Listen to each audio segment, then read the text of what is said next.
السلام علیکم ورحمۃ اللہ وبرکاتہ۔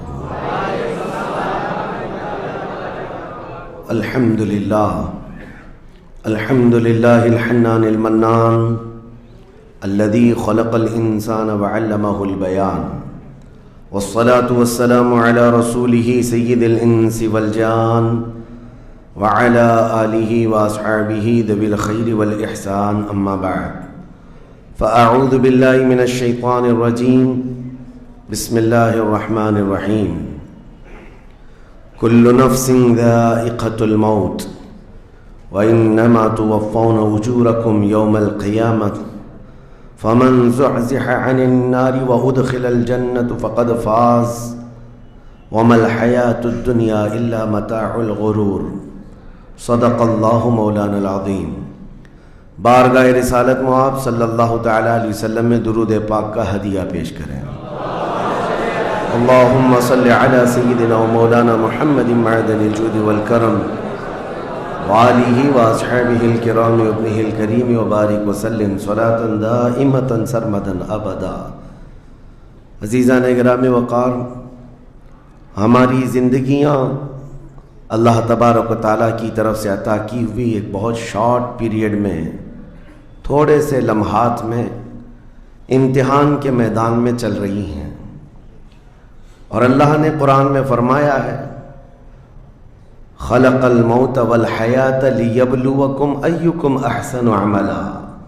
اس نے موت اور زندگی اس لیے بنائی ہے تاکہ تمہیں پہچانے، تاکہ تمہیں آزمایا جائے کہ تم میں سے اچھے عمل والا کون ہے۔ ہم دارالعمل اور دارالامتحان میں ہیں۔ یہ زندگیاں بہت تیزی سے ہماری گزرتی چلی جائیں گی، اور وہ فرمان مخبر صادق صلی اللہ تعالی علیہ وسلم آپ کے حوالے کرتا ہوں۔ حضور پاک صلی اللہ علیہ وسلم نے فرمایا ایک دور آئے گا قیامت کے قریب جب بچے جوان نظر آئیں گے اور جوان بوڑھے نظر آئیں گے۔ یہ وہی دور ہے۔ چھوٹے سے چھوٹے بچوں کو دیکھیں، وہ جوانی کی باتیں کرتے ہیں۔ پچھلے دور میں جوانوں کو جو باتیں معلوم نہ ہوتی تھیں، وہ آج کے 5 سال 6 سال کے بچوں کو ساری چیزیں معلوم ہیں۔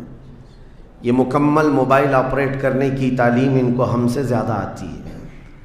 یہ اس قدر جوان نظر آتے ہیں، اور جو جوان ہیں وہ جوانی میں تھک چکے اور بوڑھے لگنے لگ گئے۔ اپنے ہاتھوں جوانی برباد کیا اور بڑھاپا ان کے چہروں پر نظر آنے لگ گیا۔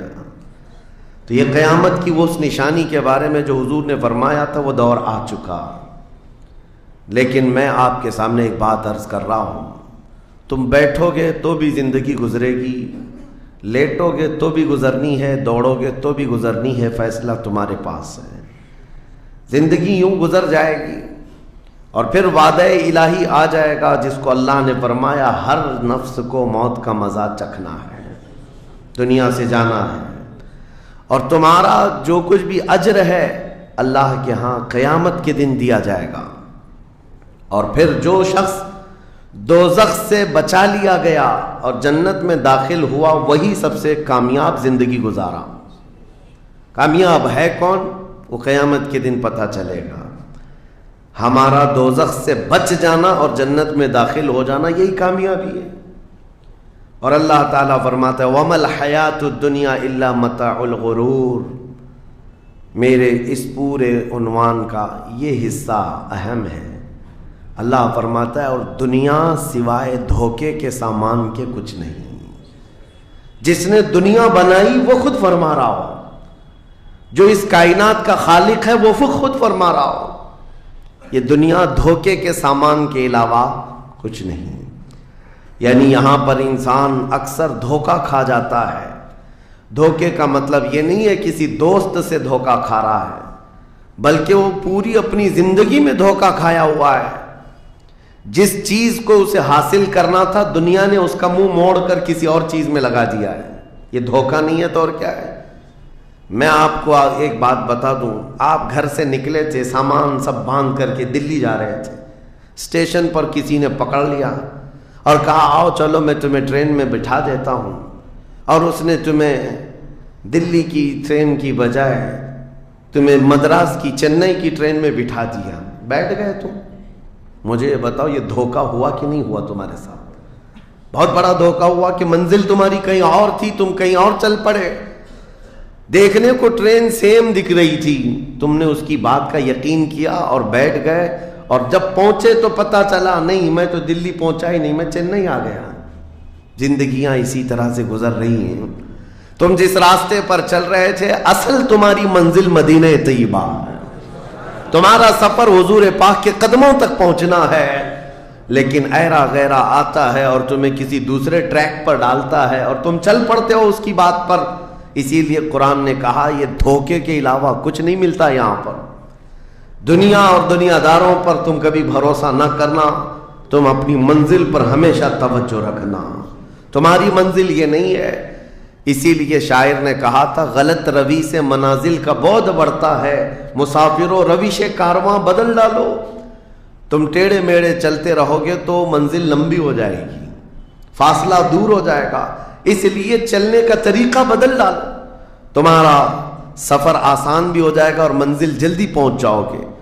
اب جو بات مجھے کہنی تھی وہ یہ ہے، زندگی جب اتنی شارٹ ہے اور آزمائش کے لیے تمہیں یہاں بھیجا گیا ہے تو مجھے ان نوجوانوں کو دیکھ کر کے کبھی درد ہوتا ہے جو رات بھر نکڑ پر بیٹھ کر کے اپنے وقت کو ضائع کر رہے ہوتے ہیں، جن کی زندگیاں انہوں نے اپنی جوانیاں اپنے ہاتھوں سے برباد کر رکھی ہیں. تمہیں پتہ ہے ایک رات جو ہماری زندگی میں آئی، آج کا دن تم کروڑوں دولتیں لگا دو یہ دن دوبارہ کبھی نہیں آئے.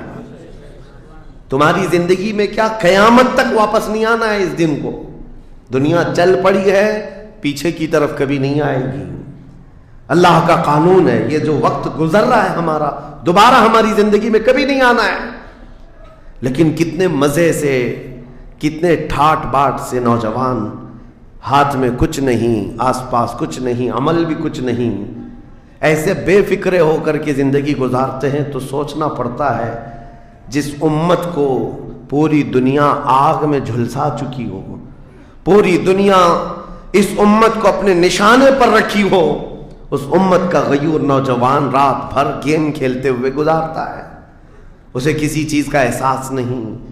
مجھے بتاؤ کیا ہماری کیفیتیں ایسی نہیں ہو گئی ہیں جیسے برائلر چکن ہوتے ہیں، فارم مرغیاں ہوتی ہیں، ان مرغیوں میں سے قصاب کسی کو بھی پکڑتا ہے کاٹتا ہے، دوسری مرغیاں تو چرنے میں مصروف رہتی ہیں، کوئی آواز نہیں ان کی. ایک مرغی کٹی، دوسری مرغی کٹی، وہ کٹتی چلی جاتی ہیں، باقی مرغیوں کو کسی چیز کا احساس نہیں. کیا یہ زندگی گزارنے کے ایسی طریقے نہیں ہو گئے آج؟ ہمیں روز اٹھنے کے بعد ایک نیوز پہنچائی جاتی ہے کہ تمہیں کاٹا گیا، تمہیں مارا گیا. نہ جانے ہم کتنی مسجدوں کے مینار گرتے ہوئے دیکھ رہے ہیں، کتنے اولیاء کاملین کے مزارات کو جلا کر خاک کرتے ہوئے دکھائے جا رہے ہیں. اور ہمارے امت کے ساتھ ہی نہیں، بانی اسلام کی عزت کے ساتھ مذاق یہ روزانہ نہیں چل رہا ہے. یہ تمام حالات کے بعد اب مجھے فکر اس بات کی ہوتی ہے میاں جب ہمارے گھر میں جنازہ رکھا ہوتا ہے تو ہم کھانا تک نہیں بناتے چولہے پر گھر کے اندر، اور جب امت پر ایسے حالات گزر رہے ہوں تو کیا اس نوجوان کو یہ زیب دیتا ہے کہ وہ عیاشی میں رات گزارے؟ کیا اسے یہ زیب دیتا ہے کہ وہ نکڑ پر بیٹھ کر پوری رات کو تباہی کے اڈے پر گزارے؟ تمہارے ہاتھ میں تاش کے پتے، تمہارے ہاتھ میں شراب کی بوتلیں کیسے آ گئیں؟ یہ امت وہ ہے، تمہیں میں بتاؤں جنگ تبوک ایک جنگ ایسی ہے حضور پاک صلی اللہ تعالیٰ علیہ وسلم کی زندگی پاک میں 900 کلومیٹر کا فاصلہ ہے مدینہ طیبہ سے. ہوا یہ تھا کہ ایک صحابی رسول حضور صلی اللہ تعالیٰ علیہ وسلم کے قاصد بن کر جا رہے تھے، اور بیچ راستے میں ایک عیسائی بادشاہ کے گنڈوں نے اس صحابی رسول کو گرفتار کیا اور ان کو ٹکڑے ٹکڑے کر قتل کر دیا. موب لنچنگ اس زمانے میں بھی ہو رہی ہوتی. یہ خبر جیسے ہی مدینہ طیبہ پہنچی، وہ لوگ ایسے نہیں تھے کہ انا للہ پڑھ کر خاموش ہو جاتے. صحابہ کرام کا جم غفیر مدینے میں جمع ہوا. عرض کیا یا رسول اللہ صلی اللہ علیہ وسلم آپ کا حکم کیا ہے؟ نبی کریم صلی اللہ تعالیٰ علیہ وسلم نے صحابہ کرام کو بھیجا. اس میں سپہ سالار کی تعداد کئی صحابہ کی تھی اور جب یہ لشکر جرار مدینہ طیبہ سے نکلا 900 کلومیٹر دور چل کر کے گئے، اور وہاں جا کر کے جن لوگوں نے حضور کے ایک غلام پر ہاتھ اٹھایا تھا ان کے بخیے کھڑا کر دیے اور ان کو الٹ پلٹ کر کے آئے اور لوگوں کو یہ میسج دیا تھا کبھی حضور کے غلاموں کی طرف چھیڑخانی نہ کرنا ورنہ پورا مدینہ باہر آ جائے گا۔ یہ یونٹی، یہ اتحاد ان کے اندر، یہ احساس میرے آقا صلی اللہ تعالیٰ علیہ وسلم نے پیدا کر رکھا تھا کہ کل مؤمن جسد واحد۔ حضور صلی اللہ تعالیٰ علیہ وسلم نے فرمایا کہ پورا جتنے مومن ہیں وہ سب ایک جسم کی طرح ہیں، ایک جسم کی طرح ہیں۔ اذا اشتکى عضو تداعى له سائر الجسد بالسحر والحمى، جیسے ایک پارٹ کو اگر درد ہوتا ہے تو پورے جسم میں بخار آتا ہے۔ مومنوں کی کیفیت یہ ہونی چاہیے، لیکن احساس دھیرے دھیرے ختم ہوتا چلا گیا۔ آج ہماری پستی کا ایک سبب یہ بھی بتایا جاتا ہے، جس کو شاعر نے کہا تھا قوت فکر و عمل پہلے فنا ہوتی ہے جب کسی قوم کی شوکت پہ زوال آتا ہے۔ سوچنے سمجھنے کی صلاحیت پہلے ختم ہو جاتی ہے، آدمی سوچتا نہیں سمجھتا نہیں، بس اپنے وقت کو ضائع کر رہا ہے، برباد کر رہا ہے، بیٹھا ہوا ہے، گپیں لگا رہا ہے۔ میں آپ کو بتاؤں ہماری عمروں کا احتساب ہونا چاہیے۔ ہماری زندگی کو گن کر کے دیکھیں کتنے سال کے ہیں ہم، 25 سال 30 سال 35 سال 40 سال، اور اس کے بعد گنو ہم سے کیا ہو سکا ہے اس دنیا میں، ہم اس دنیا میں کیا کر چکے اب تک۔ ہم سے کچھ نہیں ہوا۔ اگر تاریخ میں آپ کو بتاؤں میرے عزیزو، آپ کو پتہ ہے اس ہندوستان کی سرزمین پر سب سے پہلے لشکر اسلام کی سپہ سالاری کرتے ہوئے آنے والا ایک نوجوان محمد بن قاسم 10,000 کا لشکر لے کر عرب سے آیا تھا اور پرچم اسلام لہرایا تھا۔ تاریخ میں آج بھی رقم ہے، اپنے پنڈتوں نے بھی اس تاریخ کو لکھا ہے، ہاں پنڈتوں نے بھی لکھا ہے۔ اور یہ محمد بن قاسم 10,000 کی سپہ سالاری کے ساتھ ہندوستان میں آ کر اسلام پھیلایا۔ عمر کیا تھی؟ صرف 19 سال کی عمر تھی۔ 19 سال کی عمر میں یہ عظیم کارنامہ انجام دینے والا، انہوں نے اپنی عمر کا صحیح استعمال کیا، اپنی ایج کو برباد نہیں کیا، ضائع نہیں کیا۔ طارق بن زیاد، جس کا یورپ بھی قائل ہے، جبل الطارق آج بھی ایک مقام ہے یورپ میں جس کو جبرالٹر کہا جاتا ہے، یہ حضرت طارق بن زیاد کے نام سے ہے۔ یہ پہلا سپہ سالار ہے جس نے پوری دنیا کے سامنے وہ عزم پیش کیا تھا۔ یورپ کی سرزمین پر جب کشتیاں لے کر پہنچے تھے یہ مومنین کی تعداد، وہ طارق بن زیاد ہی ہے جس نے پوری کشتیوں کو آگ لگا دیا تھا، کہا تھا کہ ہم پیچھے مڑ کر جانے والوں میں سے نہیں ہیں۔ جتنے ساتھ آئے تھے سمندر پار کر کے، کشتیوں کا سفر تھا، کشتیاں لکڑی کی بنی ہوئی، آگ لگا دیا اور کہا اب اس عزم کے ساتھ اترو، یا تو ہماری قبر بنے گی یا تو ہمارا جھنڈا لہرائے گا۔ میرے عزیزو، عمر 22 سال کی تھی طارق بن زیاد، اور ایک دو نہیں، میں تمہارے سامنے مثالیں رکھوں۔ ہندوستان کی سرزمین پر ایک ولی کامل کی آپ کو میں تاریخ اگر بتاؤں، جو سرکار سیدنا غریب نواز رضی اللہ تعالیٰ عنہ سے بھی 200 سال پہلے اس ہندوستان کی سرزمین پر تشریف لائے اور اسلام کی خاطر لڑتے لڑتے شہید بھی ہو گئے، اور جن کا لقب سلطان الاولیاء ہے، سیدنا سالار مسعود غازی رحمۃ اللہ علیہ، ان کے متعلق یہ فرمایا گیا وہ سلطان الاولیاء ہے، ہندوستان کے اولیاء اکرام کے بادشاہ کی حیثیت ہے۔ سرکار غریب نواز سے بھی پہلے آئے، لیکن ان کی عمر ان کی شہادت کے وقت 19 سال کی تھی۔ صرف 19 سال کی عمر میں وہ مقام عظیم پا لیا۔ ہماری تو زندگی کی عمریں پتہ نہیں کتنی چلی گئیں، اور ہم میں سے کوئی کارنامہ نہ ہو سکا، کارنامہ نہ صحیح زندگی گزارنے کا سلیقہ بھی نہیں آ سکا۔ کارنامے نہ ہوں تو الگ بات ہے، لیکن مسلمان تو بن جاتا کوئی۔ عزیزان گرامی وقار، میں آپ کو ایک بات بتا دوں، جو زندگی ملی ہے کچھ ایسا کر جاؤ کہ تمہاری تاریخ رقم ہو جائے، ورنہ قبرستان جا کر کے دیکھنا، وہاں تو لکھے ہوئے کتبے بھی مٹ گئے، قبروں میں کون سویا ہے ان کو بھی لوگ فراموش کر چکے، بھول گئے، سب بھول گئے، لیکن کچھ ہستیاں ہیں جو ہمیشہ آباد رہتی ہیں۔ یہ وہ لوگ ہیں جنہوں نے اس روئے زمین پر اپنی ذات کے لیے نہیں، اللہ کی رضا کے لیے جیا کرتے تھے، اللہ کی رضا کے لیے جیا کرتے۔ آج میں یہ بات کہنا چاہتا ہوں نوجوانوں سے، تمہیں پتہ ہے ممبئی کی سرزمین پر لاکھوں نوجوانوں کی تعداد ہے، میں جانتا ہوں، لیکن ان میں سے کوئی انقلابی نوجوان ہو، کوئی دین کی طرف بڑھنے والا، حساس دل رکھنے والا کیوں نہیں؟ خاص طور پر آپ کے ان علاقوں میں تو نشہ اتنا عام کر دیا گیا ہے، ہم دور دراز علاقوں سے سنتے ہیں کہ مسلمانوں کی میجورٹی والے علاقے، یہاں نشہ بکتا بھی ہے، کرتے بھی ہیں، رات بھر اسی میں پڑے رہتے ہیں۔ کس نے اس دنیا میں تمہیں ملوث کیا ہے؟ یہ وہ قوم ہے جو قیصر و کسریٰ کو گھٹنے پر لے آئی تھی، یہ وہ قوم ہے جس نے دریائے دجلہ میں گھوڑے دوڑا دیے تھے، یہ وہ قوم ہے جس نے افریقہ کی جنگلوں میں بھی اذانیں دی تھی، یہ وہ قوم ہے جس نے یورپ کے کلیساؤں میں کلمہ توحید کو بلند کیا تھا۔ لیکن آج اسی قوم کی حال یہ ہے کہ دنیا ہر گھڑی ہمارے اعمال کو نشانہ بنا کر کے ہمیں ڈیگریڈ کرتی جا رہی ہے۔